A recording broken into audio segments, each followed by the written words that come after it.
You know what the most unrealistic part of Warhammer is? I mean, besides the writing inconsistencies, how Plasma works, how Melta works, the lack of Excel and manufacturing machines. I mean, sure, it's from the 70s, but machines have been around a long time. I mean, automation is coming for us all. Or is it?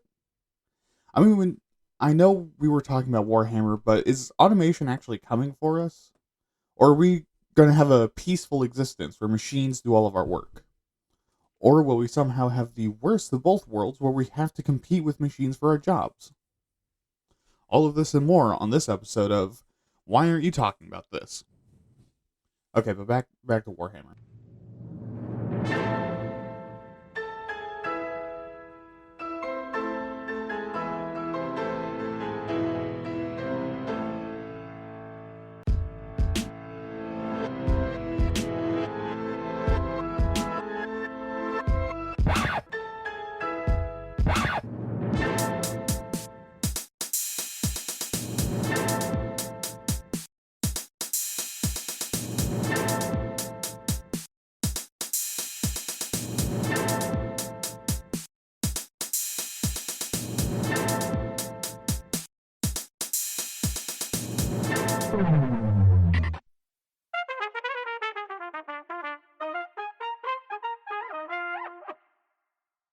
Anyways, that is my in-lore explanation as why Yvrane's bone structure prevents her from taking it at full speed. Hello, everyone. Welcome to another episode of Waytat. I am your host, William, and I will be your guide through the awful world of automation today. But before we get into it, I want to thank you so much for listening. It means the world to it means the world to me to have you listening, even if it's because you're trying to hunt down the last manual podcast in the world and don't give a shit about me. And if that's the case, I've already been dead for decades. Hopefully, this isn't in the next year. Um. Anyways, we don't really have a lot of updates. However, once again, make sure to check out Winkashika on Twitch. Their streams are great, and you might even catch me in stream on some Saturdays. I've been busy as fuck recently, so it might be a while. Moving and all of that. Speaking of moving, if this episode is more echoey than other episodes, it's because my recording setup is in a new room. It has a lot less like echo cancellation. I'm still trying to set that up. Um, Compared to my old room, because my old room had all of my stuff in it, so there was a lot of shit to echo off of. Now I am facing a wall with basically nothing soft on it in a room that is mostly empty. So, we're gonna be a little bit echoey this episode, but hopefully that's okay. Um, but also, if you are in the market for some jewelry, you should check out Mystic Luna on Etsy. Um, they have like wire wrap jewelry, some stickers, some like clay charms and figures.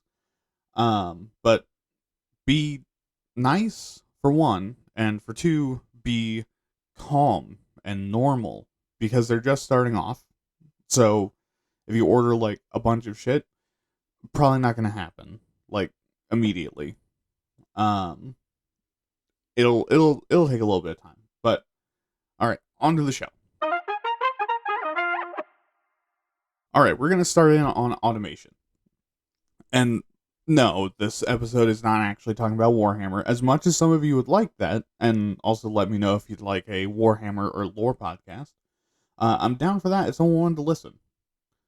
But ignoring that, we'll begin with our very classic definition of automation.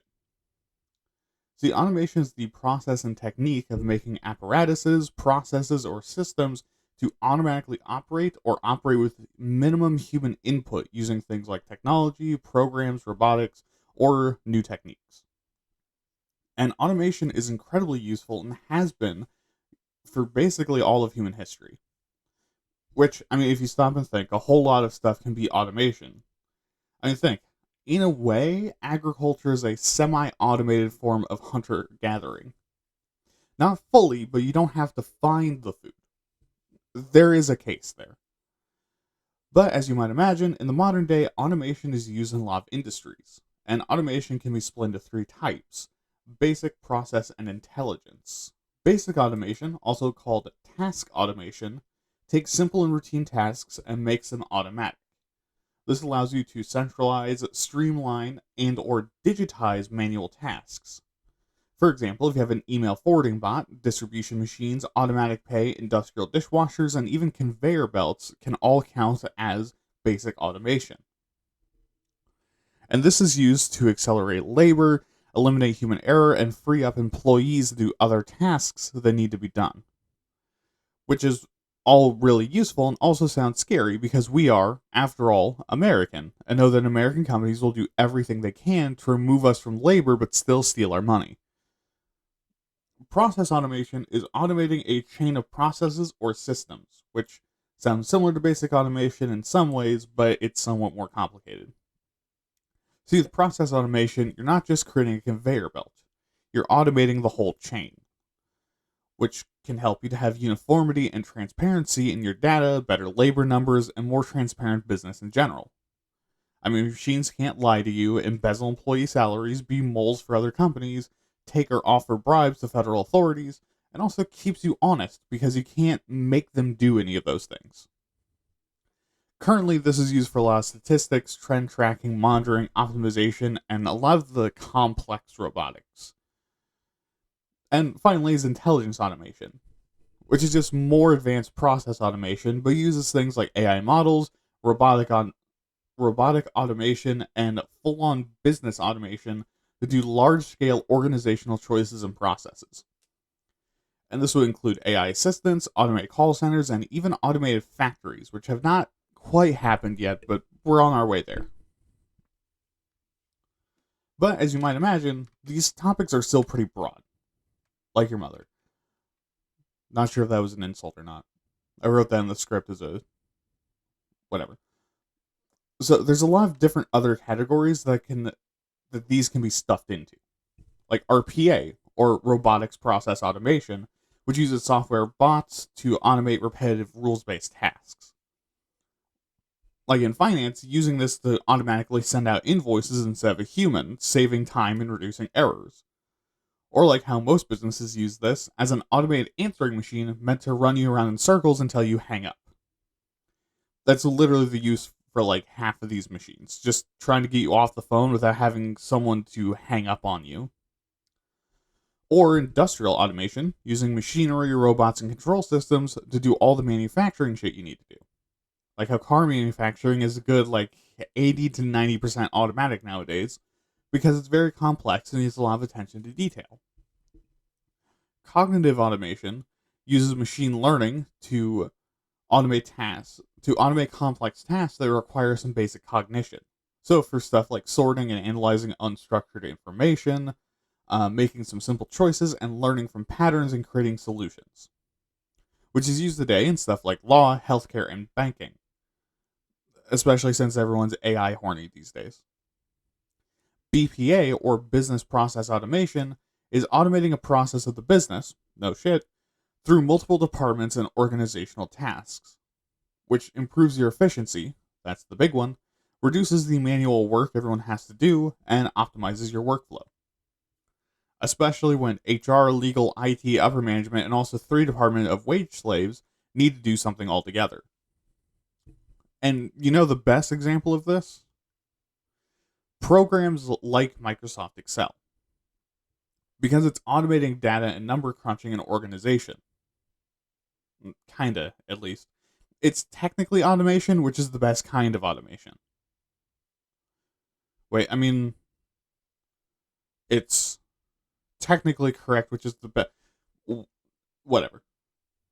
ITPA, or Information Technology Process Automation, so let's just stick with ITPA, is an automated systems monitoring, software development, troubleshooting, password making, and other things to reduce the amount of time it takes IT to fix things and doing software updates or bug fixes. Because they need to fix Becky's computer a fucking gin after she downloaded the goddamn Purple Ape to help her fix spelling mistakes, and now all the company's payroll information is being siphoned like it's glory hole night at the gay bar. Don't think about that one. Or do, because honestly, mood. Next is home automation, which is using smart devices and machines for household purposes. So, like lighting, temperature, Wi Fi, security controls, washers and dryers, and other smart technology. Also, those AI assistants like Alexa, Nest, Home, and all those other ones that totally aren't listening to you all the time but can still respond to their names and are always connected to the internet. Totally safe, don't ask questions. Then we have retail automation, which automates inventory management, ads, automated warehouses, and even self-checkouts or cashierless stores can be counted as retail automation. And the idea is to reduce overhead and increase efficiency.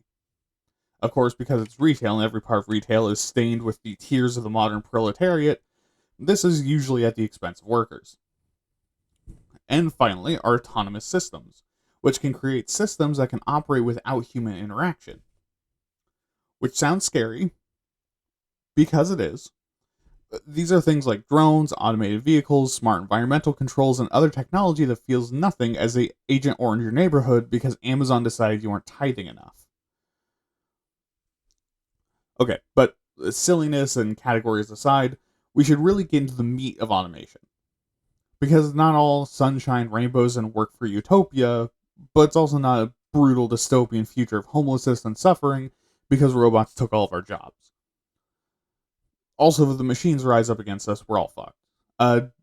Do you really think that they won't make an AI VTuber that looks like a goth dom to control you, you gooner? Also, you're not going to beat a murder drone in a fight, but, it probably isn't going to come to that.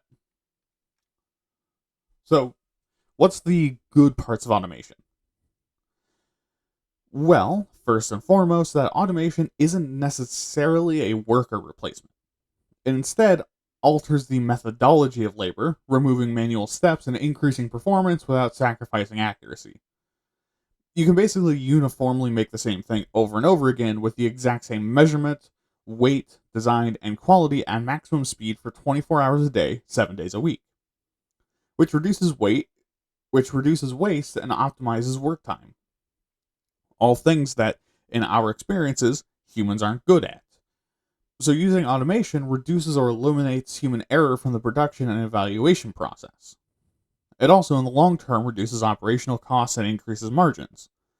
Yes, it costs a lot up front, but the money you'd save in the long run is immense, especially if you decide to go fully automated. You don't pay for air conditioning, lights, break rooms, water, or paychecks. Just electricity, materials, and repairs. I mean, depending on your industry, of course.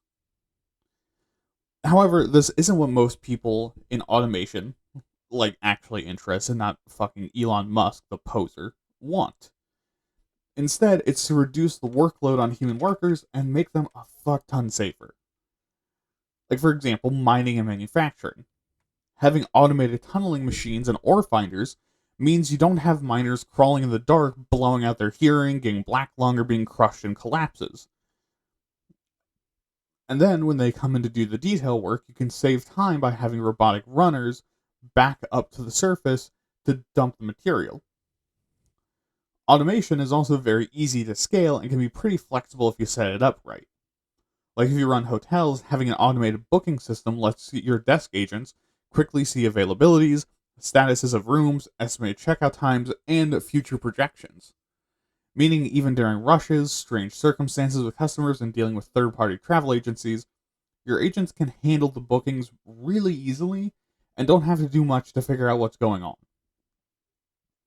Automation can also give you, as a business owner, a lot better insights into data without assumptions and guesswork. And you can even use it to aggregate and calculate the data to show you an analysis much faster. I mean, think. Which sounds easier? Figuring out your year-end projections with human workers who can get sick, injured, need time off because they're humans with lives, who eat, and might be an asshole that's either trying to steal from you or sabotage your operations, or just plain lazy or have some other personality quirk that makes them hate you. Or A factory full of robots with the exact same daily output every day, non-stop, who don't feel anything about you because they're robots. Automation can also be a huge advantage, both in business and nationally. If you automate better, you can produce cheaper and faster, meaning your company could go toe to toe with larger companies. Or your nation can mobilize armies, fleets, its economy, and international industrial output incredibly fast with uniform, cheap, and quickly produced goods and gear. And finally, since people really don't like doing the same exact boring thing over and over and over and over and over again, and the human body is very susceptible to long term stress injuries, carpal tunnel gang rise up, your employees can be freed up to do more important and engaging work and stay in one piece a lot longer. For example, on my last job at the meat plant, a lot had to be automated because otherwise your workers would be burnt out and injured after just a week, and the hours would have been 12 to 14 hours instead of 10 to 12. Which I will say, 10 to 12 hours on 5-day work weeks is still insane and terrible and shouldn't be allowed to happen, but, you know. But, okay, time to stop sucking off the Robotwink. We need to talk about the bad parts. First, and most important for most companies considering it, is the cost of implementation. Automation is really expensive and takes a lot of knowledge and expertise, especially about the job, to implement properly. And since most companies have their own little special snowflake way of doing things, there's no one-size-fits-all solution to the setup that they can buy. Also, at the very least, will shift the roles of your employees, meaning that the people you want in the job will be different people with different skill sets. Because if you do keep your employees because you either care about them or it's more cost efficient, you need to retrain them, relocate them, give them new jobs, pay for college courses, or hell, even make up new departments and job titles to keep them. And this is especially because a lot of people that'll be on the chopping block aren't necessarily the factory workers. Instead, it'll be management. Because think, the team used to need someone to control and manage them to keep them working together and operating at peak efficiency. But now they're overseeing goddamn robots doing the work and making sure they're not breaking shit. Your line workers now just need to stand at their station and make sure the machine is working for 90% of their day to stay cost effective, so you have less need of managers. I mean, think, what's cheaper and easier? Pay for the design and manufacturing a machine with an advanced AI box size sensors and the RoboGripper 12,000 for $15 million, and then all the money that you would owe the company that made that, and 5 years of development time? Or keep paying that schmuck Jose that's already making $19 an hour and getting health benefits to now, instead of lifting boxes, push boxes with a stick that has a tennis ball taped to the end. And he might even thank you for it when he goes home and can pick up his kids without his spine trying to rip itself in half. But to once again reiterate, people aren't necessarily going to be thankful like Jose, because Jose understands that your spinal health is important. A lot of people will be rubbed the wrong way, getting their job displaced and needing to be retrained. Or other factory workers like Jose will decide that it's not macho enough to use a tennis ball to push stuff around, but Jose doesn't care. He's good. But if you can't find a way to retrain someone, or it's not feasible, then you cut people out of the job. Like if you have the position of box stacker and choose to automate, then now you need people to mind the conveyor belt. Which isn't necessarily hard, but I've seen people fail to understand unpowered rollers. So, But for jobs from data entry, lift drop roles, and other roles that are doing things really simple and repetitive, automation removes those jobs entirely. Which fucking blows if that's all you can get.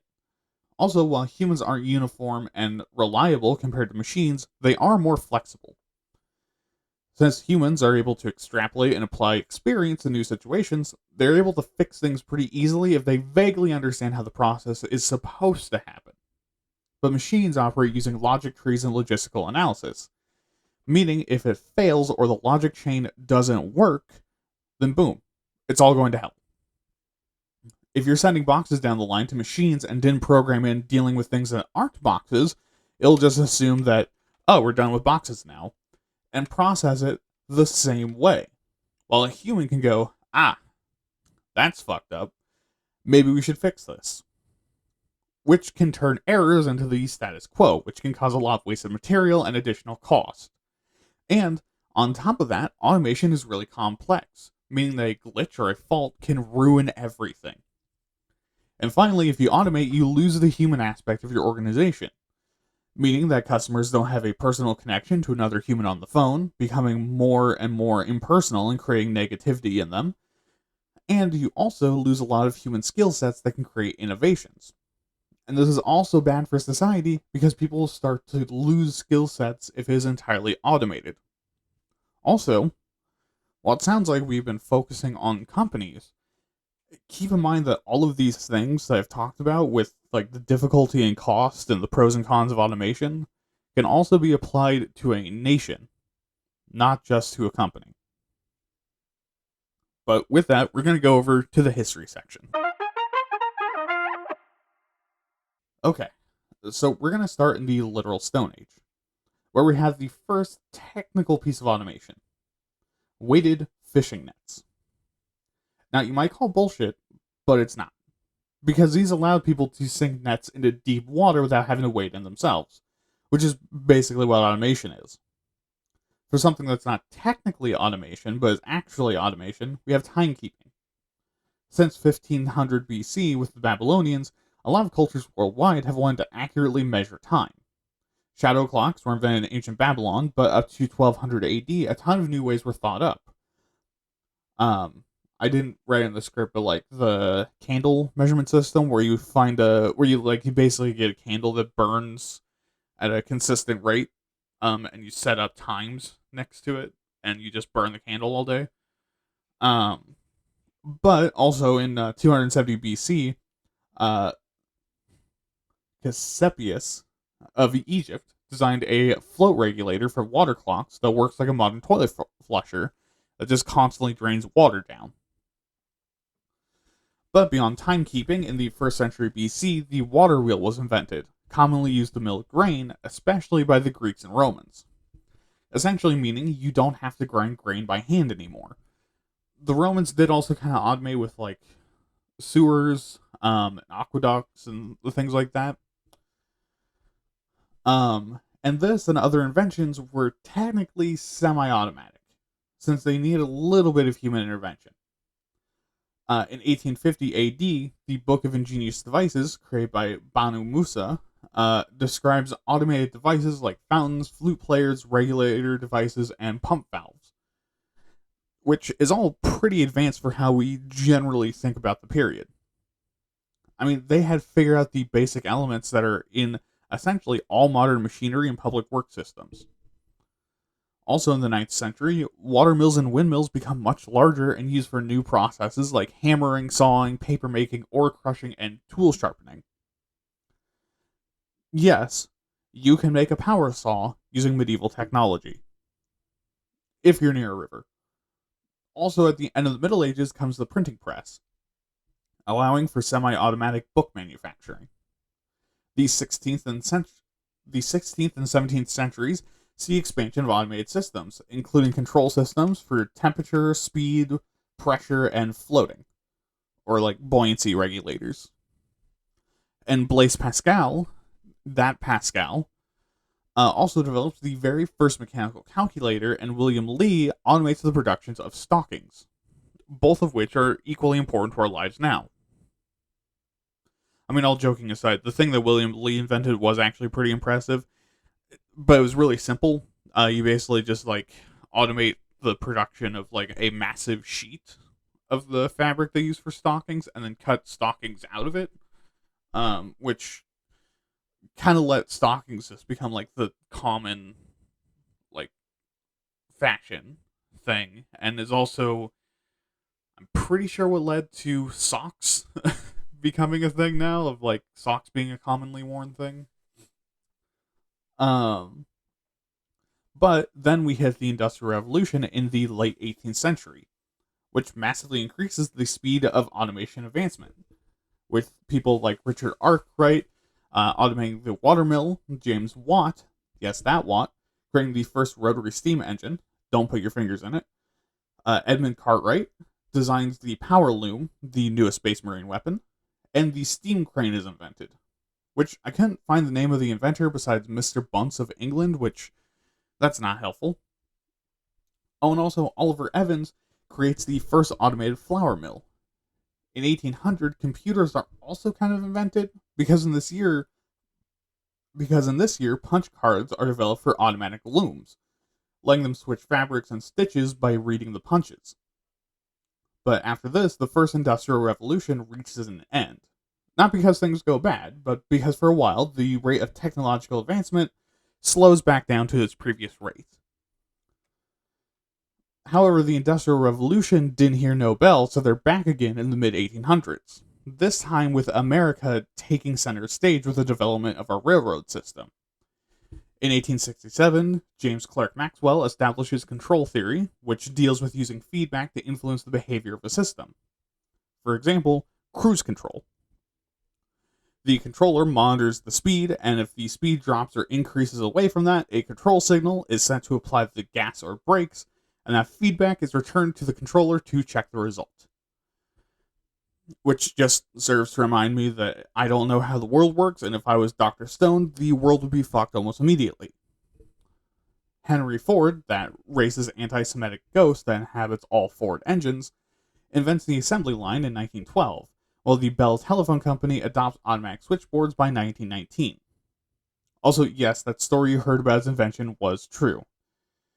In the 1920s, factories are overhauled for automation massively, given electricity installed with logic relays and reduced usage of steam engines, all of which creates a 30% increase in output. And this period is actually interrupted not by a period of technological stagnation, but instead explosion. With the world wars creating technological revolutions left, right, and center, automation went along with it, with mass communications, manufacturing, analysis, signaling, and ship controls all being more and more automated up through the 40s. Also, the first true computer is created, with Colossus developed by the British in 1943 to automatically break German codes. 3 years later, with the beginnings of an economic boom on the horizon, automation is used for the first time as a term in the automotive industry. Yep, that's right. A big reason why car manufacturing exploded and created thousands to millions of jobs is because of automation being advanced hand in hand. I mean, until automation shoved automobiles under an oncoming train labeled offshore labor like a bad political cartoon. Sorry, I know I could have just said political cartoon. In 1961, the first desktop calculator is developed, and by the 70s, we've entered the third and current revolution, the digital revolution, with magnetic memory, microprocessors, and batteries all witnessing massive improvement and refinement, to the point that computers become efficient enough to automate a lot of what we do even up to today. So, after that really short history section, let's go to the current status of automation. Okay, so we've been talking about automation in a more general sense, but what specifically are its effects? So we know if we can go back to making some NSFW noises on the Twinkbot, or if we need to lock and load to prepare for Terminators. Let's first look at the general scope of automation. By the end of this year, we could see $5 to $7 trillion invested in automation worldwide, which is about 3 times the amount of money the US has spent this year, by the way. Yes, the US government has spent about $1.8 trillion in 22 days. But RPA by itself is expected to reach $64.47 billion by 2032. Since 2020 and COVID, about 76% of all organizations, not just businesses, have automated some of their processes, with 53% since 2023 having begun to implement it, and 19% more planning to do it by this year. Meaning about 72% of organizations are literally seconds away from full implementation instead of just slapdashing it together. In 64% of private companies planning to automate, it's a company-wide initiative, and 80% of people in finance are highly considering it. However, it should be noted that it's not like all industries are accepting this change. 35% of manufacturers and 31% of technology companies have implemented automation massively. However, healthcare, retail, finance, education, and government services are combined only 34% automated, meaning that if you're in those industries, your job is safe for a while. Speaking of job loss, about 55% of jobs that don't require a degree may be at risk of automation, with a 14% increase in automated work each year, and about 24% of employed women and 28% of employed men in the US probably having to change jobs soon. But despite the fact that about 70% of workers are ready to compete for their jobs, that's probably not going to be necessary, since only 11% of employers are even considering being fully automated, and 86% of workers being excited at the prospect of using it as a tool rather than being worried about it being a replacement. Which is probably going to be the biggest use for automation, by the way. Your employers do not want to put in the effort to try and automate your whole job. They're just going to find the things that they don't want you to be spending hours on to automate. Which, funnily enough, for different reasons, you probably also don't want to be doing for a couple hours a day, so kind of a win-win. Looking at the biggest group of risk, manufacturing could see about 64% of their duties becoming automated and likely costing about 20 million manufacturing jobs. However, most employers don't want to be fed dick first into a wood chipper, and also might even care about not laying off thousands to millions of people.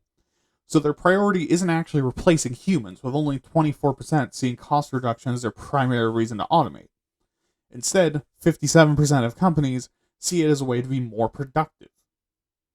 Even in manufacturing, the goal is not to replace you, it's to be effective and efficient to make sure your job gets done. And it's largely the same with desk work, with sales automation increasing productivity by about 14.5% and closing 30% more sales. Which, if you've ever met a lizard person from a sales department, it's all that they care about. Even if they have a family, they don't give a fuck about them unless they can increase sales.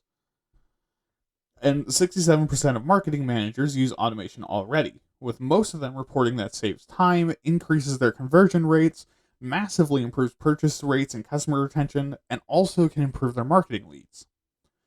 Also, almost all of social media posting can be automatic, which, trust me, I've wanted to do, saving over 6 hours a day.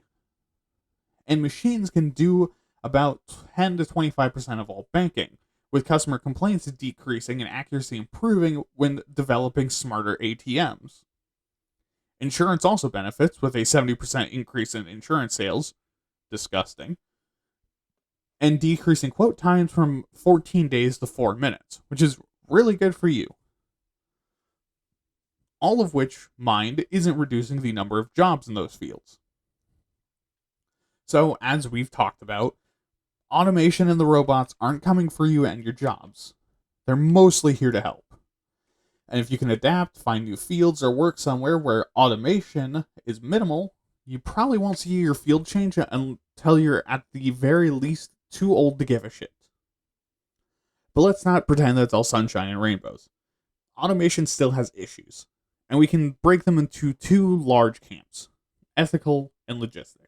Ethically, obviously, the biggest issue is the threat of job displacement.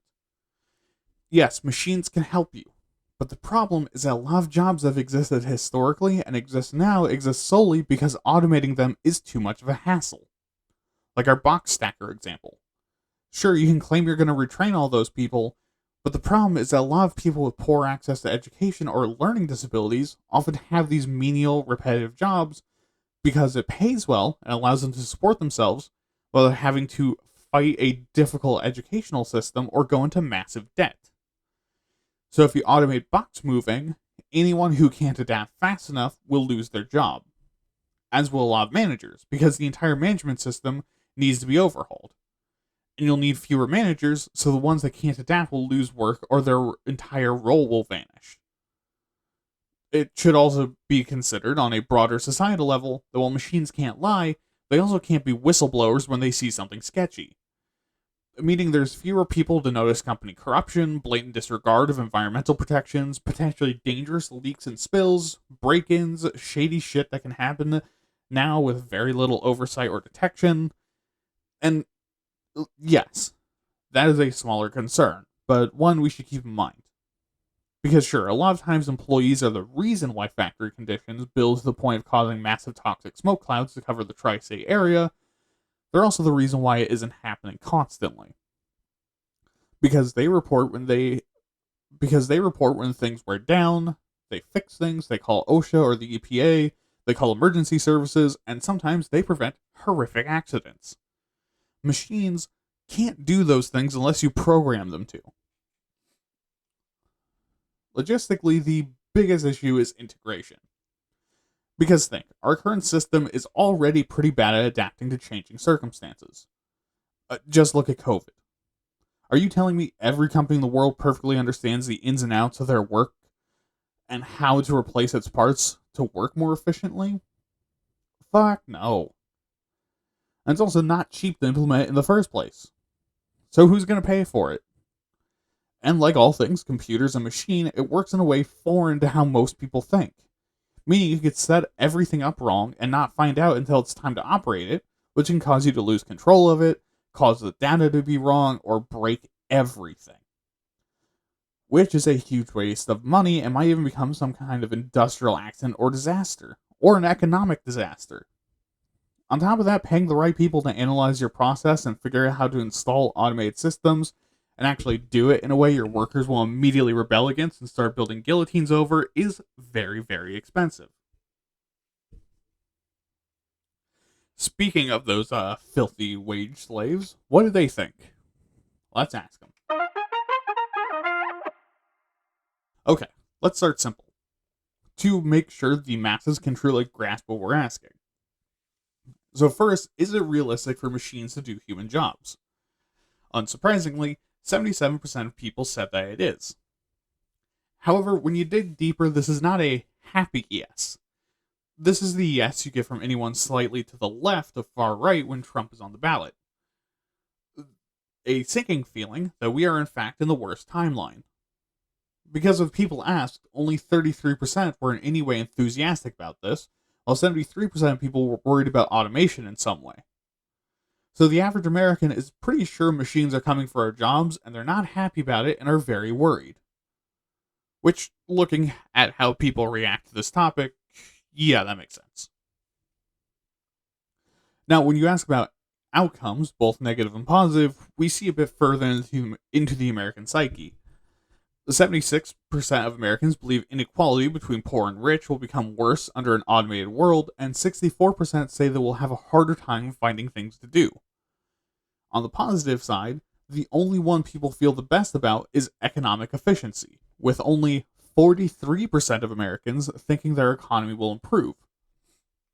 However, Americans don't think people will be able to focus on what matters to them, humans won't find jobs more meaningful, and a whopping 75% says it's unlikely that it'll make better paying jobs for humans. For those at risk, most Americans think it's fast food workers at 77% of their jobs being taken, insurance claim processors at 66%, and software engineers at 53%. However, interestingly, when you ask someone about their own profession, only 30% of respondents see themselves at risk. Now, at first, I thought this was a the leopards won't eat my face kind of situation, which it still totally might be. My girlfriend actually pointed out that that might not be what it is. It's just as likely that this is humans not understanding how other people's jobs work. Because think about it. Do you think a machine could do your job? Probably not, right? I don't think a robot could do my job. But if you're a fast food cashier and I'm a vacuum pump technician, we probably think the other person's job is at risk because we don't know the intricacies of it. I think I'm safe, not because I'm under the illusion that a company won't betray me. It's because I know that no two pumps are fucked up in the exact same way. So even if you have a machine that can automatically unscrew every screw, separate plates, desystemize, drain, separate out every piece, clean them all, reassemble, repair, replace, systemize, and test each pump, that assumes they're all just dirty.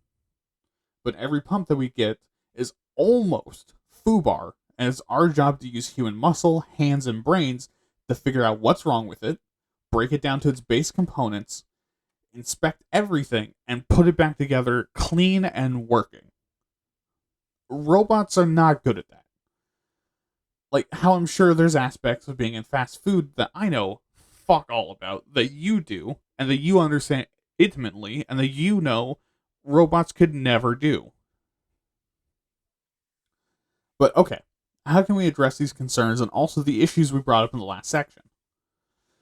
Well, just about everyone agrees, with over 80% favor across most demographics, including politically, to limit machines to dangerous and unhealthy jobs, like coal mining, chemical disposal, and radioactive waste dumping.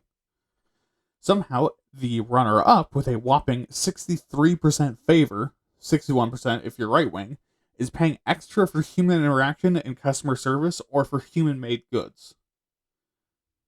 Which, that sounds dystopian. There is, of course, universal basic income, seeing 77% support from the left and 61% support from the public in general. Also, the left was the highest amount of support. But, being the bootstrapping old men they are, the right strongly opposes this. And this time I will say I kind of understand. I mean, it's hard to figure out how this works, even assuming they weren't just being dickheads about it. But least popular at 58% and somehow the most dystopian is a national service requiring people to perform tasks for pay. Like the draft, but for everything. And holy fuck, absolutely not. But, okay, what's some of the stuff experts say on how to counterbalance the bad sides of automation? To address the easiest part of the argument first, the logistical cost, the best solution is to invest heavily in the emergence of new software and robotics technology, which will help reduce the costs over time and address some of the other logistical concerns. Both private and public sectors can do this as well, with these investments helping everyone. To address the job market part, the issue falls heavily on how we do education. I mean, just look back at our education episode. We're still educating for basic labor and manufacturing jobs that will vanish eventually. And with school focused on you having a single career instead of transferring between jobs as the need arises, or to find better opportunities, which is how jobs mostly work now, we need to modify our education system, especially higher education, to be cheaper and more flexible, and if possible, as efficient as possible. However, this shouldn't just fall on schools and universities to provide certifications.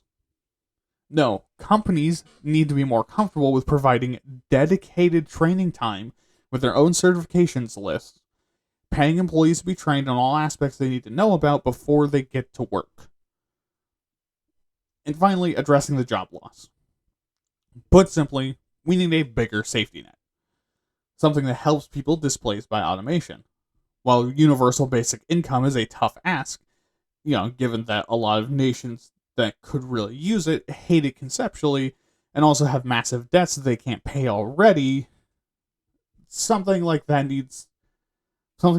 may be needed in the short term. Something like wage insurance, relocation pay, working hour changes, even something like taxing automated workplaces more heavily or requiring companies to retrain their employees to other roles, all are possible solutions for the more long term. But, okay, to the soapbox. Alright, going into this, I really thought of automation as the big bad boogeyman that's going to take all of our jobs away very soon and leave Americans and much of the world in an economic collapse. I'm happy to say that I was wrong. Not because I don't think humanity will ever get to that point, though. Trust me, I'm a fucking sci-fi writer, world builder, and all-around sci-fi lover. And I love science. I know it's possible. We will one day have to answer the question of how to deal with a society whose basic needs are all met by machines. A society where most jobs are performed automatically without our input at all.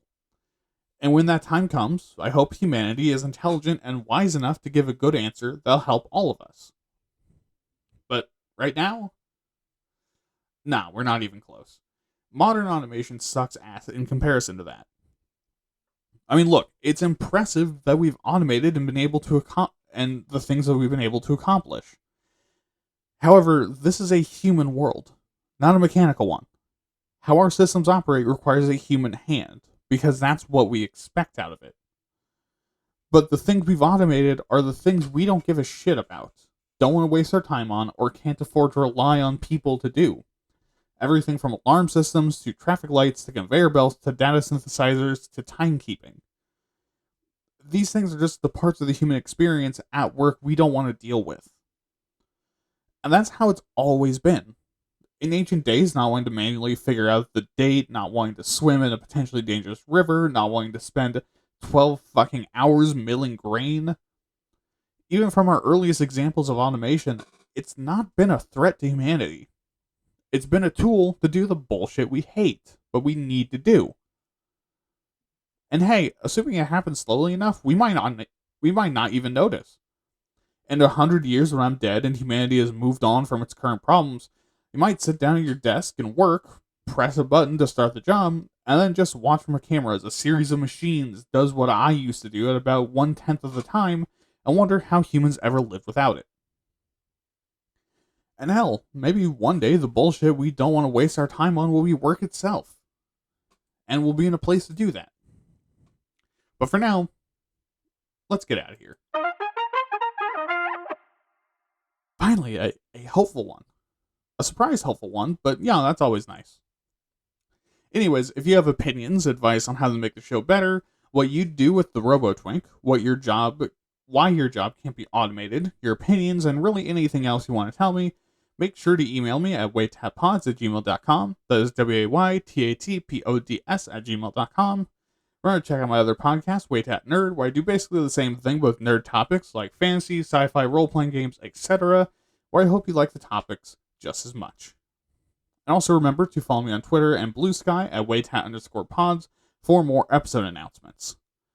Also, if I gave someone a shout out on the show, please be fucking nice to them. You fucking animals.